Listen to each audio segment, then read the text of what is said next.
যারে বাকি দেওয়ার দরকার নাই তারও বাকি দেই। এই বছর সর্বমালের দামে স্থিতিশীল বাজার, বাজার সব কম।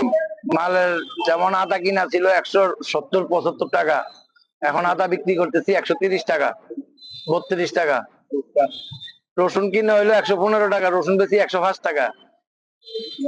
দেশি রসুন কিনা 75 টাকা, ব্যস্ত আছি 70-68।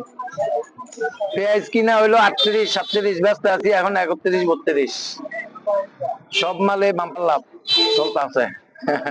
বাজার মাল খাইতেছে না, কাঁচা মাল আমরা তো রাখে দিয়ে পারি না, এটা তো বাজার ভাবে ব্যস্ত হয়, সেই কারণে এটা তো রাখার মাল না। আবার নতুন আসতেছে বেশি রেটে, কম রেটে ব্যস্ত হইতে আছে। যদি একটা মাল স্মুথ করে যায় তাহলে এই মালটা তো আর খাবে না পরে, এই কারণে বাজার ভাবে মাল বিক্রি করতে হয়।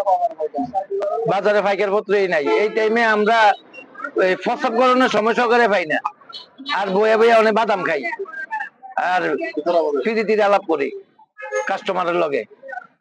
যারে বাকি দেওয়ার দরকার নাই তারও বাকি দেই।